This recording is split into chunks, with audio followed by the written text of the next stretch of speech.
दोस्तों, लोग अक्सर इंटरनेट पर ऐसे क्वेश्चंस सर्च करते रहते हैं। What is the actual meaning of financial freedom? How do I become financially free? What are the steps to achieve financial freedom? और ऐसे कई चीजें। तो आज के इस वीडियो में मैं आपको इन्हीं क्वेश्चंस का आंसर देने वाला हूं और कौन कौन से ऐसे स्टेप्स हैं जिससे आप अपने लाइफ में फाइनेंशियली फ्री हो सकते हैं। दोस्तों, रॉबर्ट कियोसाकी, जो rich dad poor dad, cash flow quadrant जैसे कई ऐसे पॉपुलर फाइनेंस बुक के ऑथर और एक अमेरिकन बिजनेस पर्सन है, जो कहते हैं more important than how we achieve financial freedom is the why. Find your reason why you want to be financially free and wealthy. दोस्तों, इसका मतलब यह है कि हम फाइनेंशियल फ्रीडम कैसे अचीव करते हैं, इससे ज्यादा इम्पोर्टेंट यह है कि आप फाइनेंशियली फ्री और वेल्दी क्यों होना चाहते हैं। आप सबसे पहले इसका रीजन फाइंड करें। दोस्तों, अलग अलग लोग फाइनेंशियल फ्रीडम को अलग अलग तरह से डिफाइन करता है। कुछ लोग फाइनेंशियल फ्रीडम को इस तरह डिफाइन करते हैं कि वह अपने लाइफ में क्या चाहते हैं। कुछ लोगों के लिए फाइनेंशियल फ्रीडम का मतलब यह हो सकता है कि अपने बिल्स और सडन एक्सपेंसेस को पे करने के लिए उसे ज्यादा सोचना न पड़े। कुछ लोगों के लिए इसका मतलब डेट फ्री होना भी हो सकता है, जबकि कुछ के लिए इसका मतलब यह हो सकता है कि एनफ अमाउंट के साथ वह रिटायर होना चाहता हो। दोस्तों, फाइनेंशियल फ्रीडम अचीव करना कोई रॉकेट साइंस नहीं है जो आप नहीं कर सकते हैं। Financial freedom is all about control, यानी आप अपने फाइनेंस को कंट्रोल कैसे करते हैं। दोस्तों, फाइनेंशियल फ्रीडम का मतलब हमेशा अमीर होने और आपके पास बहुत सारा पैसा होने के बारे में नहीं है। इसके बजाय आपके प्रेजेंट फाइनेंसेस और आपके फ्यूचर फाइनेंसेस पर आपका कंट्रोल कैसा है। मैं आपको एग्जांपल के जरिए बताता हूँ। एज्यूम करो कि 25 साल का एक यंग आदमी जिसका मंथली एक्सपेंसेस $1000 है और उसने ऐसे एसेट्स जनरेट की है जिससे उसे $1000 या उससे ज्यादा की इनकम आ जाती है, तो उसे अपने बिल्स या अदर एक्सपेंसेस के लिए रेगुलर जॉब करने की कोई आवश्यकता नहीं है। वहीं दूसरी तरफ एक 50 साल का आदमी जिसका मंथली इनकम $10,000 है, लेकिन उसका पर मंथ एक्सपेंस $10,000 से अधिक है, तो वह फाइनेंशियली फ्री नहीं है, क्योंकि उन्हें अभी भी अपने खर्चे को मैनेज करने के लिए और पैसों की जरूरत है, जिसके कारण उसे काम करना पड़ेगा। तो चलिए मैं आप लोगों को 7 ऐसे स्टेप्स के बारे में बताऊंगा जिसे इम्प्लीमेंट करके आप अपने लाइफ में फाइनेंशियल फ्रीडम अचीव कर सकते हैं। Step 1, understand your current financial situation. आप सबसे पहले यह क्लियर कर लें कि आपके पास अभी कितना डेट है। डेट यानी कर्ज है। आपकी सेविंग क्या है, आपका इनकम क्या है और आपका मंथली एक्सपेंसेस क्या है। तभी आप अपना फाइनेंशियल प्लानिंग अच्छे से कर सकते हैं।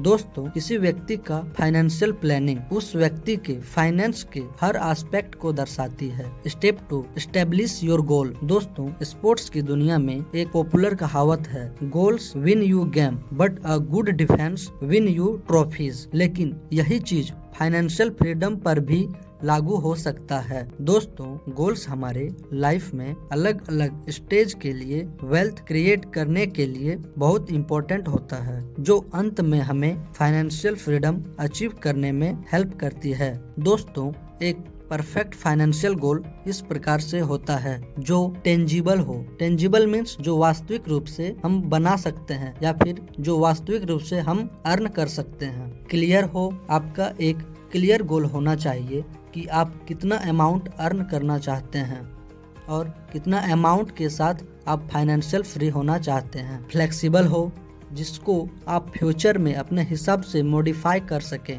दोस्तों, मोस्ट फाइनेंशियल एडवाइजर सलाह देते हैं कि आपके पास कम से कम 6 मंथ का इमरजेंसी फंड होना ही चाहिए। Step 3, get rid of bad debts. यदि आपके ऊपर कर्ज है तो आप अपने लाइफ में कभी फाइनेंशियली फ्री नहीं हो सकते हैं। एक्चुअली में फाइनेंशियल फ्रीडम का एम एक एनफ अमाउंट है जो आप चाहते हैं, जो आपकी लाइफ स्टाइल को बनाए रखने करने और आपके लक्ष्य को पूरा करने के लिए पर्याप्त होता है। इस प्रकार के लोन को आप EMIs के साथ पे कर सकते हैं। दोस्तों, आप पहले अपने छोटे छोटे कर्ज का भुगतान करें और फिर धीरे धीरे आप अपने बड़े कर्ज जो EMIs है उसे पे करें। स्टेप 4, पे योरसेल्फ फर्स्ट। भारत में जब सवाल आता है कि how to achieve financial freedom, तो इसका एक सिंपल सा आंसर दिया जाता है कि पे योरसेल्फ फर्स्ट, क्योंकि यदि आप फ्यूचर में फाइनेंशियल फ्रीडम अचीव करना चाहते हैं जो कि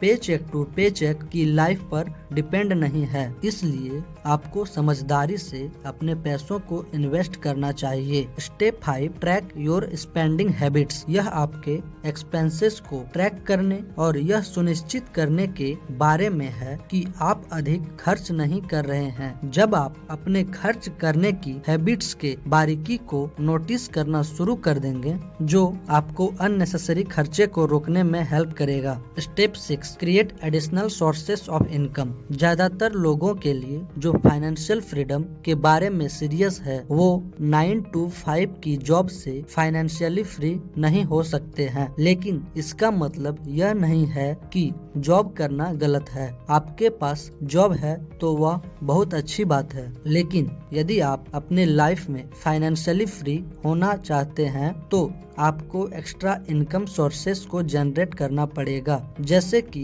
आप डिजिटल कंटेंट क्रिएट कर सकते हैं, लाइक ई बुक्स, कोर्सेस और एफिलिएट करके आप अपना एक्स्ट्रा इनकम जनरेट कर सकते हैं। Step 7, invest in quality assets. एक बैंक FD जो 4.5 से 5% की इंटरेस्ट रेट देती है, क्या आपको लगता है कि आप अपने पैसों को FDs में इन्वेस्ट करके फाइनेंशियली फ्री हो सकते हैं? तो यह कभी संभव नहीं है, क्योंकि पिछले एक दशक में देखा जाए तो इन्फ्लेशन रेट 5 से 7% के बीच वेरी करता रहा है। इसका मतलब यह है कि बैंक FDs इन्फ्लेशन के वजह से आप अपना पैसा बढ़ा नहीं बल्कि घटा रहे हैं। इसलिए फाइनेंशियल फ्रीडम अचीव करने के लिए क्वालिटी एसेट्स में इन्वेस्ट करना महत्वपूर्ण हो जाता है। एक इम्पोर्टेंट चीज जिसके बारे में आप ध्यान रख सकते हैं कि क्या हमारा एसेट्स इन्फ्लेशन को बीट कर सकती है। आई होप दोस्तों आपको वीडियो अच्छा लगा होगा, तो वीडियो को लाइक और शेयर करें